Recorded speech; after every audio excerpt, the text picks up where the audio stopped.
So President Trump and Vladimir Putin had a phone call earlier today talking about the war in Ukraine. And if I'm being honest, I don't think everybody's on the same page. So what we're going to do today is take a look at the readouts from the Kremlin and the White House to see what similarities there are and what the two sides seem to be focused on or what their takeaways were, as well as the differences, which I think there's more than there are similarities. And of course, we'll wrap with what to expect next. Now, before the call kicked off, there was some rumor, speculation that Putin might have brushed this aside and made Trump wait. There was a video of him talking to a bunch of oligarchs, and somebody asked, like, aren't you supposed to leave now to go talk to Trump? It felt very staged. Like, there's not a scenario where you would do that. Заявлением Дмитрия Сергеевича Пескова у вас разговор должен до 18 часов состояться с Дональдом Трампом. Не знаю, насколько он...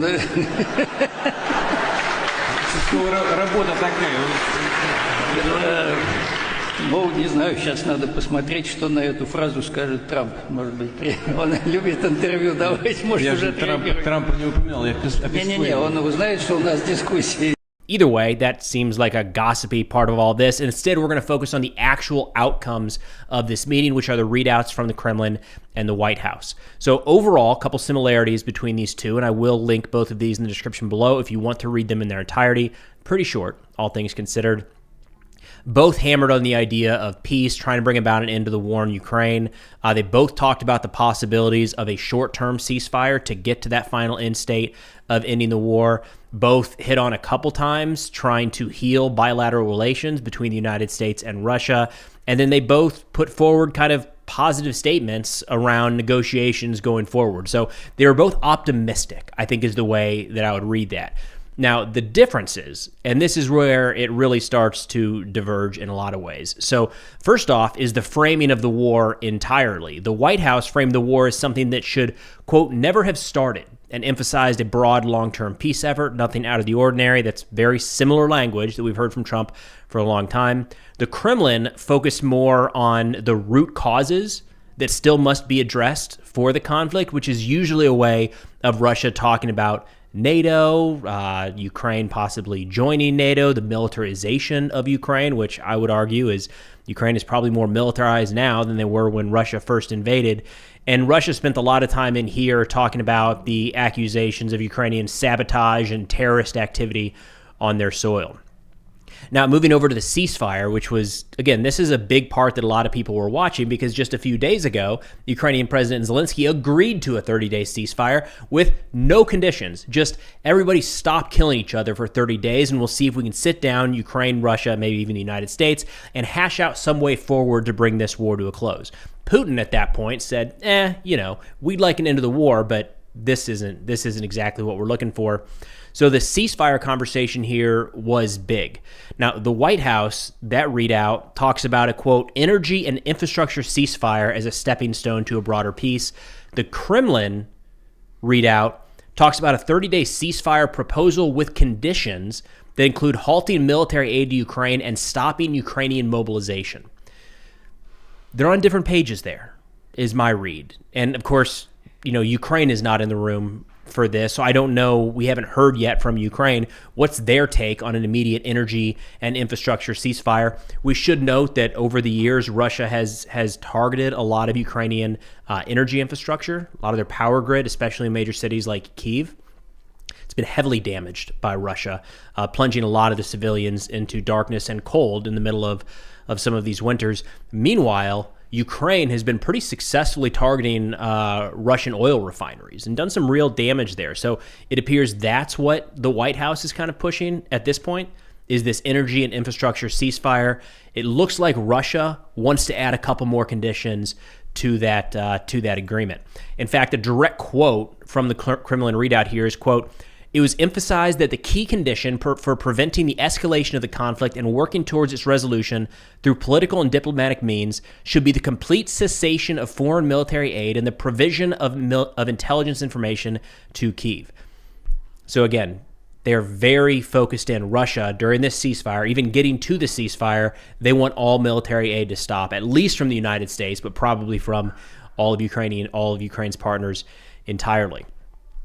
Then moving on here, some other key differences. Security interests. We saw that the Kremlin statement talked about how any sort of ceasefire here requires that it must address Russia's legitimate interests in security, talking about things maybe just beyond this actual ceasefire. The White House didn't mention that at all. And that's kind of where we're going with the rest of these here, is things that Russia brought up. And this call was anywhere, take your pick. I've heard people say that it was an hour and a half to 2 hours, and there's strangely people arguing over that. We're not going to go down that rabbit hole.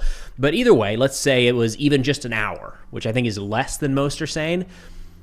They're only putting out on this readout what they view as the most important aspects from the call. And there's not a lot at baseline, but it's always interesting when one side views something as so important to call it out in the readout, and the other side doesn't even mention it.